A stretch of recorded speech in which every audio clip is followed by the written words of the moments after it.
Ang ating pong topic, mga kaibigan, ay diretso na po tayo. 45 minutes, no? Ang topic po natin, mga kaibigan, ngayon ay tungkol dito sa pag-ibig. Another Ferdinand E. Marcos legacy. Yan. So, bakit po natin tinatapik itong pag-ibig, no? Meron lang nang aangkin, no? Sabi ko, sandali, may topic ko nga lang to. Short lang naman to, no? Maikli lang to, guys, tong topic na to. Short lang to. Meron kasing nang aangkin. So, sabi nung nang aangkin, sabi ganun dito, ay, mabuti pa itong pag-ibig. Sana wag pasukan ng gobyerno. Kasi yung gobyernong nakaupo ngayon, kurap. Mabuti na lang, sabi mabuti na lang daw, hindi daw pinasukan ng gobyerno kasi kurap daw yung nakaupo ngayon. Sabi naman ng isa dito, ay ang pag-ibig sa panahon niyan ni FBR.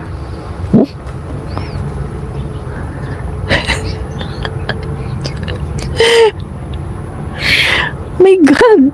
Tapos meron namang isang sumagot, sabi, hindi, ang pag-ibig sa panahon niya ni Boy Tabaco.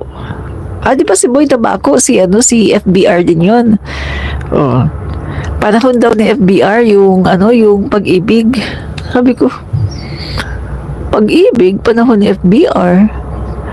Ang pagkakaalam ko, ang pag-ibig, kay President Marcos Sr. legacy yan. Sabi nung mga walang alam, ay, salamat na lang at hindi napasukan ng gobyerno, kasi kung papasok diyan yung gobyerno, kurap daw yung nakaupo ngayon.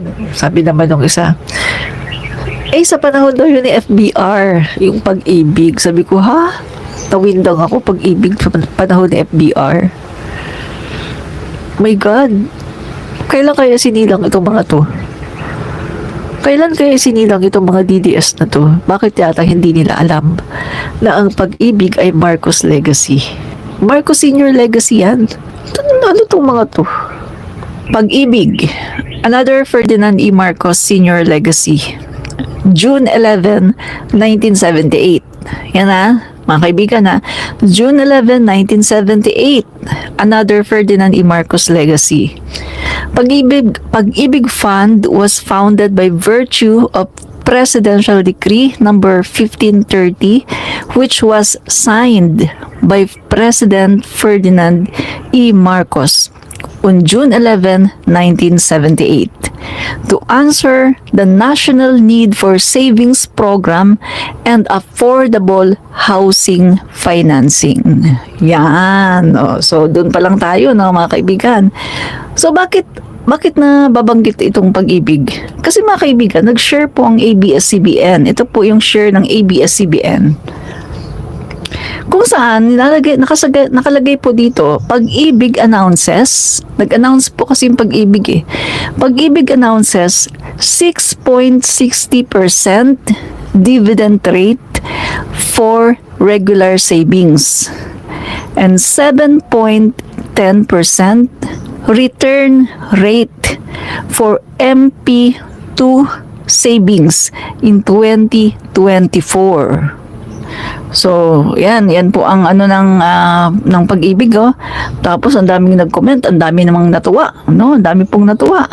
So, doon sa mga komentaryo dito, daming mga natuwa dito. So, merong nagsabi na thank you Pag-ibig Fund for managing the resources well. Keep up the good work, Tapos may nagsabi naman na in fairness, Pag-ibig Fund is well managed.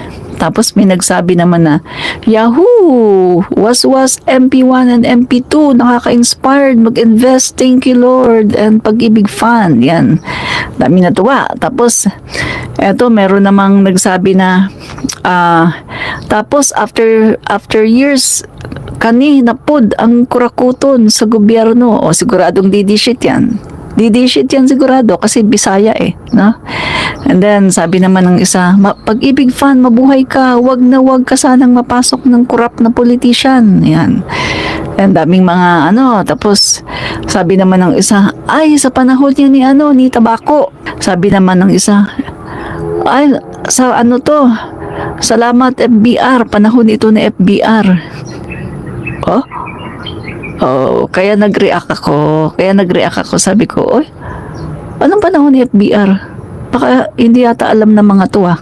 Ang pag-ibig po ay legacy ni President Ferdinand E. Marcos Sr. Yan June 11, 1978, Pag-ibig Fund was founded by virtue of Presidential Decree number 1530, which was signed by President Ferdinand E. Marcos on June 11, 1978.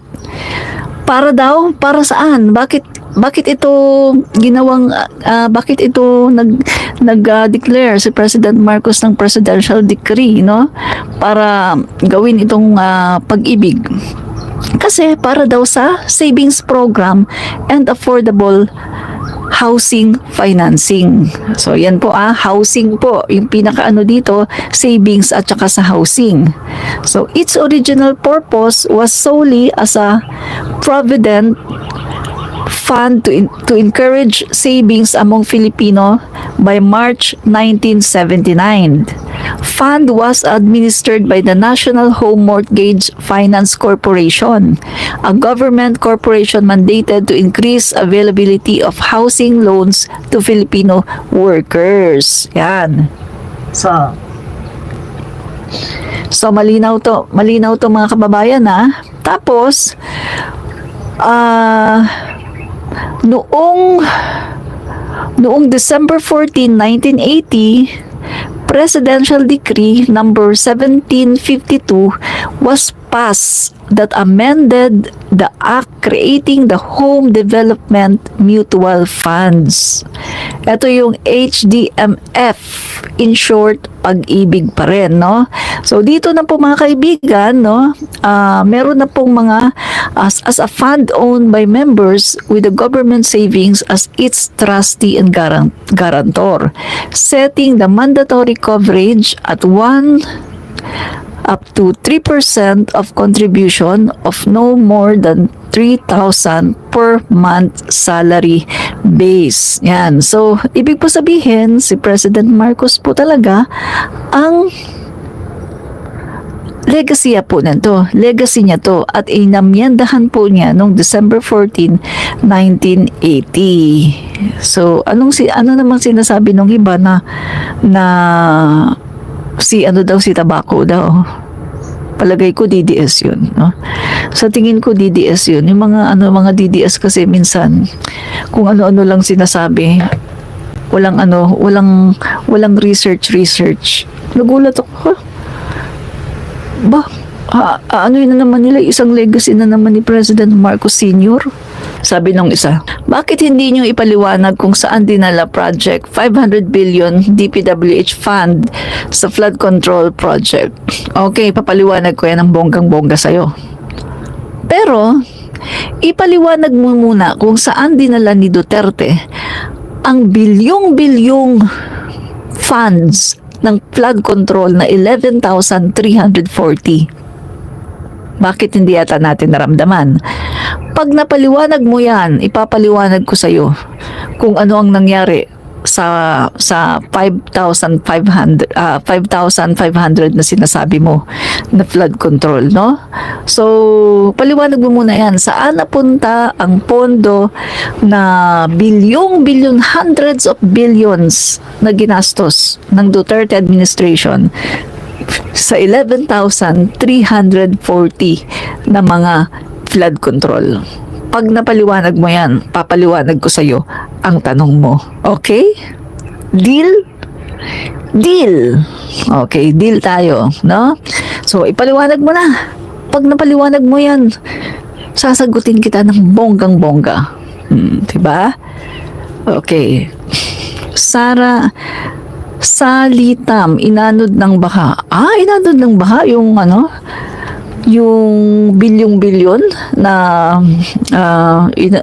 ginastos ni Duterte para dun sa para dun sa flood control. Kaya nga ako nagtanong, bakit ako tatanungin mo para makumbinsi mo ako na tama? Hindi, ganito kasi yan yung logic, no? Sino ang nauna? Si Duterte o si Marcos? Diba si Duterte ang nauna, si Marcos ngayon lang. Diba? At si Marcos, hindi pa tapos ang termino. Si Duterte tapos na. Eto, tanungin kita. Sa mga COA, sino at kaninong administrasyon ang madalas na ino-audit mo na lahat? Walang iba kundi yung natapos. Yung natapos na administrasyon ni Duterte na 6 na taon, may audit na yun eh. Nandiyan na. Pero dito sa Marcos administration, hindi pa yan lahat na audit kasi ongoing pa. Hindi pa tapos ang administrasyon.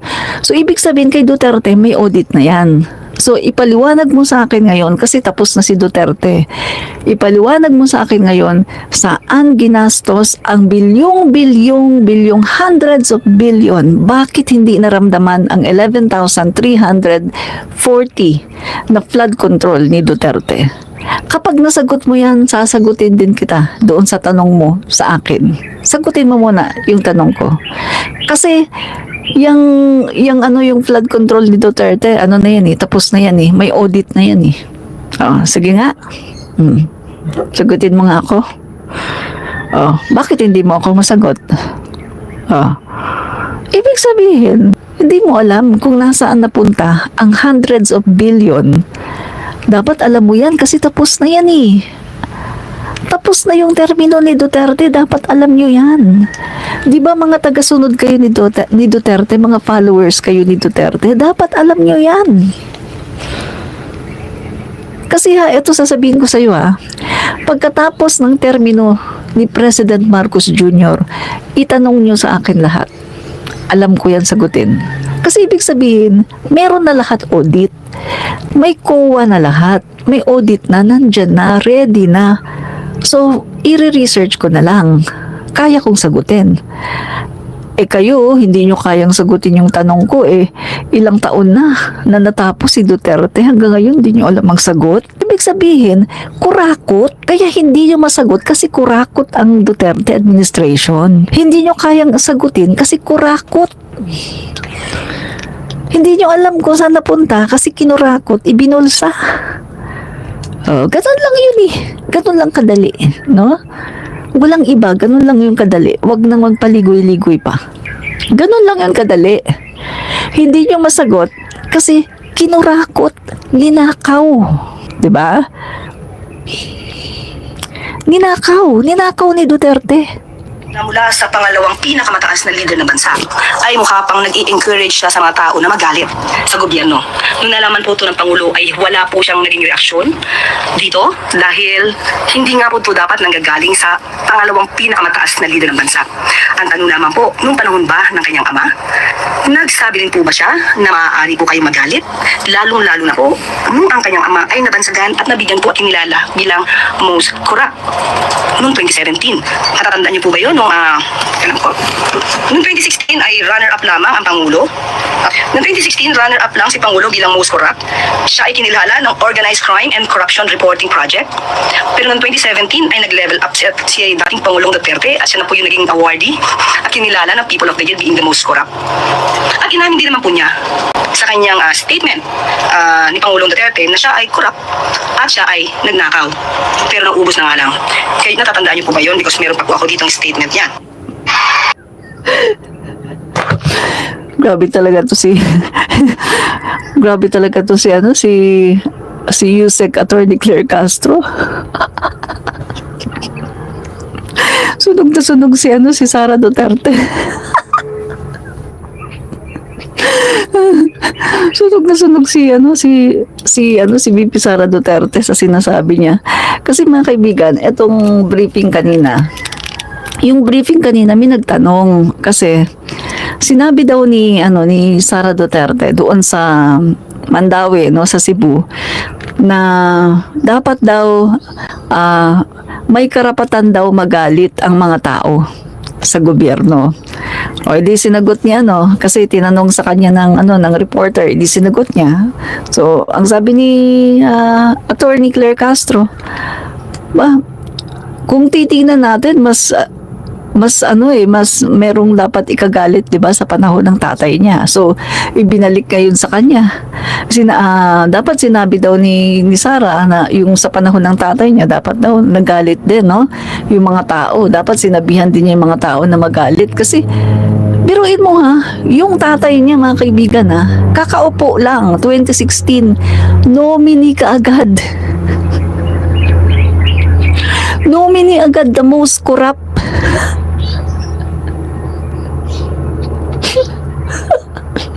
Biruin mo, kakaupo mo lang 2016, kakaupo mo lang, nominated ka na kaagad na most corrupt.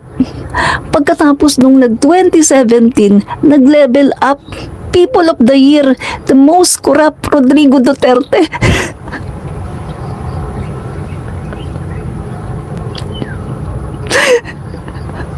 Diba? Sandali ka.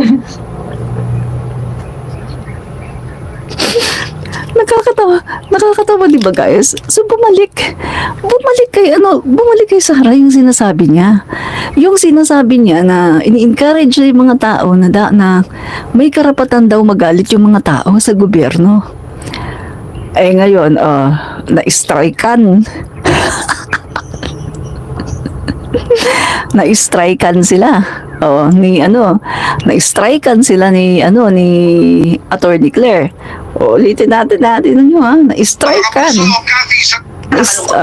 Na mula sa pangalawang pinakamataas na leader ng bansa ay mukha pang nag-i-encourage siya sa mga tao na magalit sa gobyerno. Nung nalaman po ito ng Pangulo ay wala po siyang naging reaksyon dito dahil hindi nga po ito dapat nanggagaling sa pangalawang pinakamataas na leader ng bansa. Ang tanong naman po, nung panahon ba ng kanyang ama, nagsabi rin po ba siya na maaari po kayong magalit? Lalong-lalo na po nung ang kanyang ama ay nabansagan at nabigyan po at kinilala bilang most corrupt noong 2017. Natatandaan niyo po ba yun? Noong 2016 ay runner-up tama ang Pangulo. Noong 2016, runner-up lang si Pangulo bilang most corrupt. Siya ay kinilala ng Organized Crime and Corruption Reporting Project. Pero noong 2017 ay nag-level up si dating Pangulong Duterte at siya na po yung naging awardee at kinilala ng People of the Year being the most corrupt. At inamin din naman po niya sa kanyang statement ni Pangulong Duterte na siya ay corrupt at siya ay nagnakaw. Pero naubos na nga lang. Kaya natatandaan niyo po ba yun? Because meron pa po ako ditong statement yan.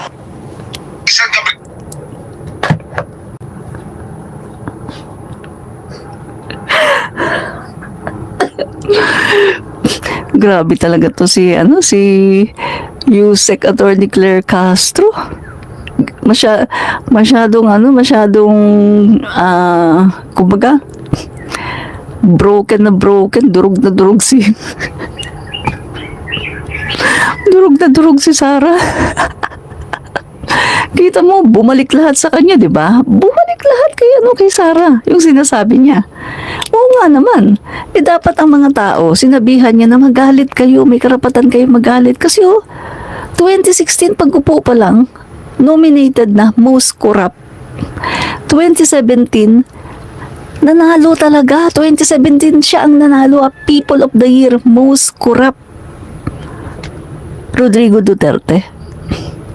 Di ba dapat tayo magalit? Kasi biruin mo, ang dami niyang kinurakot, parmali. Tapos, utang niya 7.2 trillion. Utang niya 7.2 trillion. Tapos, nagbenta pa ng 49 tons of gold.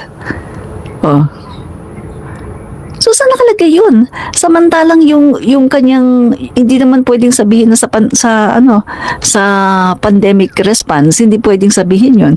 Kasi yung Bayanihan 1, Bayanihan 2 Act, ang kanyang lang doon, ang kanyang budget lang doon, wala pang 1 trillion.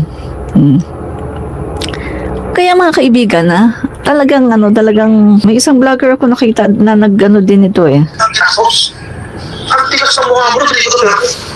Tapos ngayon magsasalita ng ginastos. Ang tigas sa mukha mo, Rodrigo Duterte. Tapos ngayon magsasalita ng agad. 46. 46.65 tons ang binenta ni Rodrigo Duterte. 46 pala. Ang dami, di ba? 46.65. So 47 tons. Samantalang kay PBBM 29 tons lang, kay Duterte 46. Ang dami, laki eh. Alam niyo mga kutsero kung bakit ito ay lehitimong tanong kung saan niya dinala yung pagbenta ng ginto noong 2020 hanggang first quarter ng 2022. Kasi umutang po siya ng 7 trillion US dollars. 7 trillion pesos pala, sorry. 7.2. Umutang siya ng 7 trillion pesos. Nagbenta pa siya ng 47 tons na ginto. Saan napunta lahat yun? Eh yung pandemic response niya, 600 billion lang ang ginastos. Ang tigas ng mukha mo, Rodrigo Duterte. Tapos ngayon magsasalita ka, nagagalit ka. Saan mo dinala yung pera, Rodrigo Duterte? Saan mo dinala yung 47 tons na pinagbentahan ng ginto na yan? So sino nagnakaw ng ginto? Mga kutsero, ikalat niyo itong video na to. Kasi this does not make sense. Umutang siya ng 7 trillion US pesos, Philippine pesos. For the pandemic daw, for pandemic. Tapos, nag-unload siya ng 47 tons ng ginto na liquidate niya. Anong nangyari? Bakit 600 billion lang ang ginastos sa pandemic response? Bakit na-delay? Yung emergency allowance ng mga healthcare workers. Sandali. Tungkol sa healthcare workers, sino ang nagbayad? Si PBBM. Si PBBM ang nagbayad. Si PBBM ang doon sa budget niya mismo si PBBM ang nagpaluwal. Kasi hindi binayaran ni Duterte. May vlog ako niyan. At meron akong resibo niyan. Mismo, balita mismo. GMA. Na sa wakas ay mababayaran na. Si PBBM ang nagbayad. Inutil si Duterte, inutil. Ang mga pera, lahat ninakaw. Nilagay lahat sa bulsa. Ninakaw lahat, ninakaw. Magnanakaw talaga yung matandang gurang na yan. Anong nangyari? Kutsero, this is only the span of what? A year and a half. Quarter 2 ng 2020 o 2 years. Quarter 1 ng 2022. 2 years. 2 taon lang mga kutsero. From 197 tons ang ginto ng Pilipinas naging 151. Nabawi lang ng bahagya. Nabawi ng bahagya ng 2024, di ba? Tapos nag-unload ng Pilipinas. Nag-unload tayo ng 2024 eh. So ngayon meron tayong 128.12 tons. Pero alam nyo mga kutsero, madaling tukuyin kung saan napunta yung bentahan nito eh. Eh sa utang ni Digo, 7 trillion eh. 7 trillion yung inutang eh. Tapos nag-unload pa siya ng 47 tons ng ginto. Kaya Rodrigo Duterte, tapos ikaw pa yung magsasalita ngayon, nananakawin ng Marcoses ang ginto ng Pilipinas. Eh mukhang ikaw yung mayroong kupit. Di ba? Si Duterte, ang talagang magnanakaw. Biruin mo, 7.2 trillion inutang. Tapos nagbenta ng 49 tons of gold. Pagkatapos, yung pandemic response niya, nasa 600 billion lang, hindi man lang umabot ng 1 trillion. So yun talaga magnanakaw. Nasa napunta ang mga pera. Tapos yung mga health workers, hindi niya binayaran. Sino nagbayad? Si PBBM pa ang nagbayad. Grabe, di ba? Pakita ko sa inyo si PBBM ang nagbayad ng mga health workers. Grabe ang ginawa ni Duterte, napaka walang hiya. Walang hiya talaga. Kaya ngayon nakakarma sila. Kasi kitang-kita na yung mga pagnanakaw nila. Natin ito mga kaibigan, 27 billion health emergency allowance ito yan. or HEA to be released on Friday, July 5. Wow, ngayon po ito mga kaibigan, July 5 pala. 5, 2024. Para ito mga kaibigan doon sa mga Biruin mo, ang tagal na bayaran na si PBBM ang nagbayad ng yung mga hindi binayaran ni Duterte ng mga health workers. Tingnan mo, irresponsable si Duterte. Si PBBM ang nagbayad. health workers, no?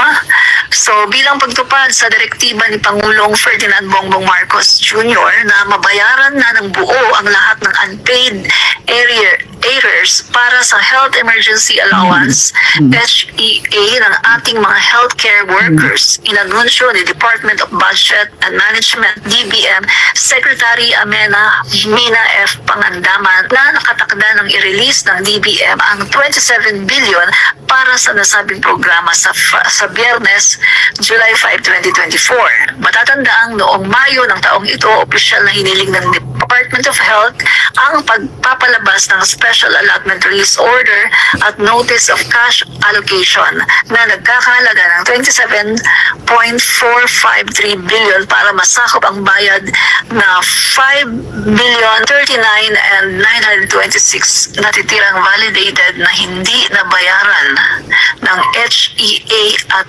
4,283 COVID-19 sickness and death compensation claims ng mga kwalipikadong Kita mo, healthcare inotel si Digong, inotel ang inotel yung matanda.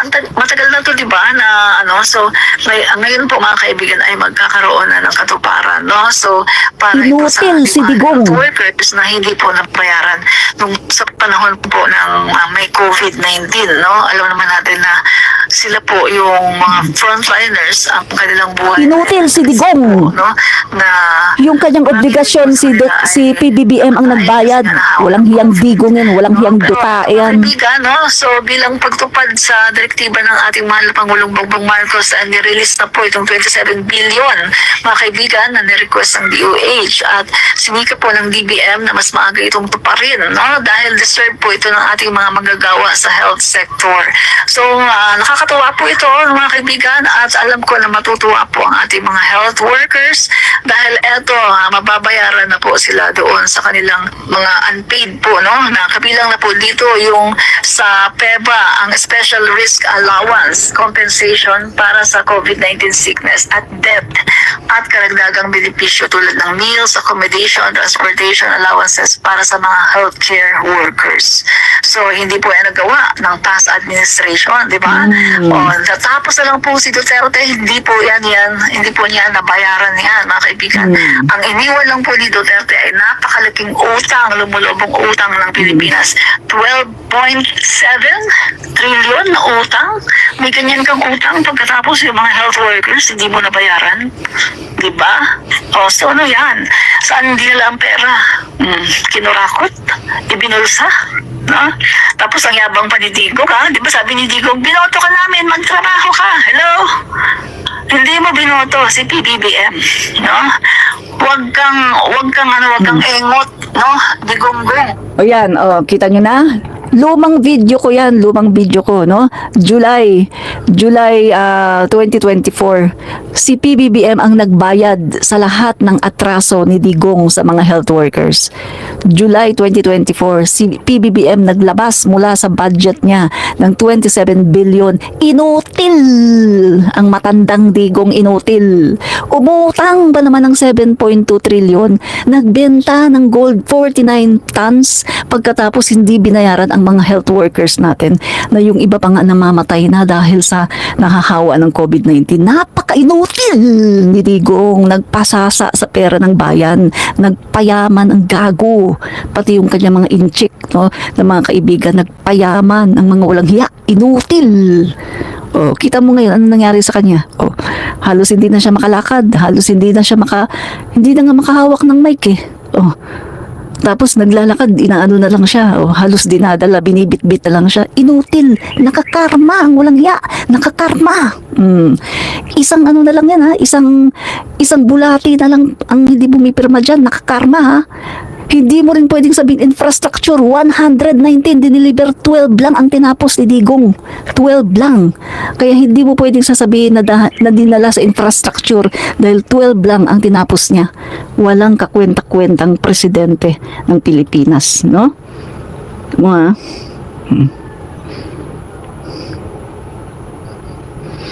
kahit mga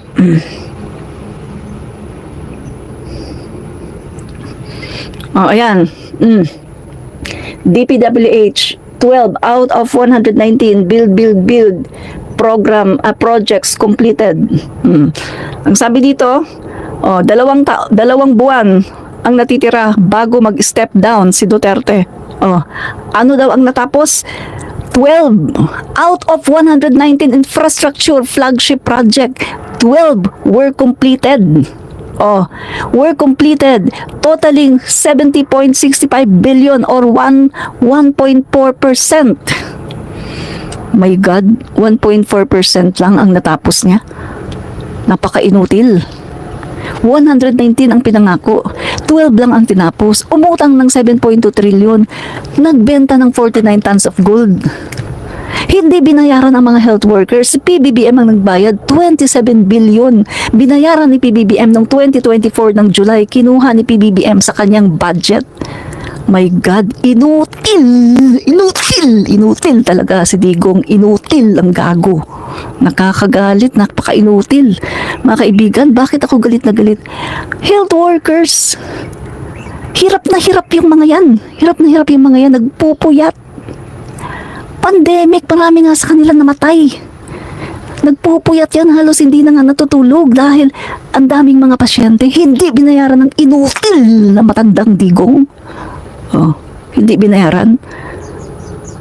Kaya ngayon, karma talaga sila, nakakarma talaga sila sa ginawa nila. Karma. Talagang sobrang nakakarma sila ngayon sa kanilang ginawa. Diba? Karma sila. Karma. Okay mga kaibigan, no? So, tama na muna yan kasi ang topic lang natin ay tungkol sa Pag-ibig Fund. So, tapos na yung Pag-ibig Fund natin, no? Sinagot ko lang yung tanong ng isang DD sheet o nawala na, siguro napahiya. Napahiya siya eh, no? Napahiya yung DD sheet na nagtanong sa akin. Kasi nakita niya mali siya eh. Di ba? Napahiya siya. Kasi nakita niya, kurakot yung kanyang Digong, kurakot. 7.2 trillion inutang, nagbenta ng 49 tons of gold. Magkano lang yung ginastos sa pandemic? 600 billion, wala pang 1 trillion. Infrastructure, 12 ang tinapos, 119 pinangako, 12 lang ang tinapos. Inutil. Yung mga doctors, mga nurses, mga health workers, hindi binayaran. Si PBBM pag nagbayad, 27 billion, binayaran ni PBBM noong 2024, noong July, naglabas si PBBM ng 27 billion para lang bayaran yung mga health workers na hindi man lang binayaran ni Duterte. Ang atraso ni Duterte, si PBBM ang nag-solve. Bugok! Walang hiya. Bugok! Talaga yan. Yung Duterte nyo, bugok! Walang hiya, matandang yan, no? Isa na lang ang hindi pumipirma dyan na bulate, no? So mga kaibigan, maraming salamat. Ito po si Admin Rich, komentarista. Bye-bye!